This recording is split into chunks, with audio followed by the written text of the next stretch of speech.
Hello friends, welcome to Tamil Food Masala. இன்னைக்கு நம்ம வீடியோல ஆட்டு ரத்தம் பொரியல் எப்படி செய்யறதுன்னு பார்க்க போறோம்.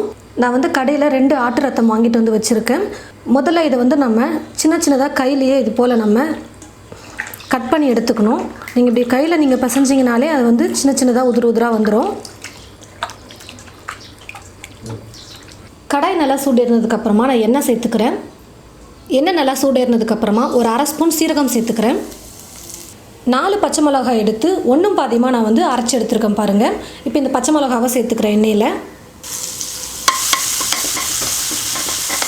பச்சை மிளகாய் விழுது போட்டு ஒரு 1 நிமிஷமாவது நம்ம நல்லா எண்ணெயில வதக்கணும். நல்லா வதக்குனதுக்கு அப்புறமா ஒரு வெங்காயம் எடுத்து நான் பொடியா கட் பண்ணி வச்சிருக்கேன். கொஞ்சம் கறிவேப்பிலை எடுத்துர்க்கேன். ரெண்டையும் சேர்த்துக்கிறேன்.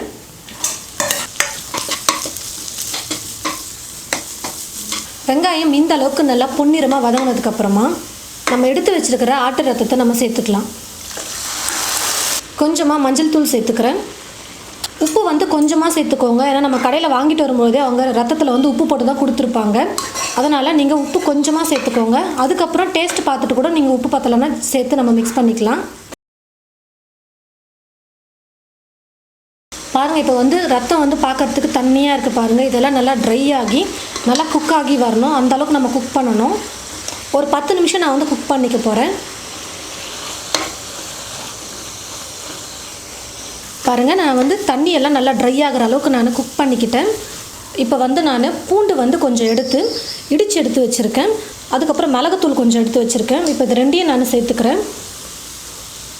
பூண்டு நம்ம முன்னாடி எண்ணெயில போடுறதுக்கு பதிலா இப்போ நம்ம போட்டு செஞ்சோம்னா ரொம்பவே வித்தியாசமான டேஸ்ட்ல ரொம்பவே சூப்பரா இருக்கும் சாப்பிடுறதுக்கு. மிளகாய்த்தூள் பூண்டு போட்டு ஒரு 5 நிமிஷம் குக் பண்ணா போதும் ரத்த பொரியல் ரெடி ஆயிடும். பாருங்க 5 நிமிஷம் நான் வந்து குக் பண்ணிக்கிட்டேன். இப்போ கடைசியா வந்து தேங்காய் துருவல் வந்து எடுத்து வச்சிருக்கேன் கொஞ்சம். இந்த தேங்காய் துருவலை போட்டு நம்ம mix பண்ணிட்டு நம்ம இறக்கிக்கலாம். தேங்காய் துருவல் போட்டு mix பண்ண உடனே நம்ம ஸ்டவ் ஆஃப் பண்ணிக்கிட்டா போதும். இப்போ நான் வந்து ஸ்டவ் ஆஃப் பண்ணிக்கிறேன்.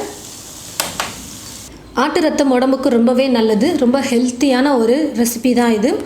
கண்டிப்பா ட்ரை பண்ணி பாருங்க. ட்ரை பண்ணி பார்த்துட்டு எப்படி இருக்குன்னு மறக்காம கமெண்ட் பாக்ஸ்ல வந்து கமெண்ட் பண்ணுங்க. இந்த ரெசிபி உங்களுக்கு பிடிச்சிருந்ததுனா மத்தவங்களுக்கும் ஷேர் பண்ணுங்க. Thank you.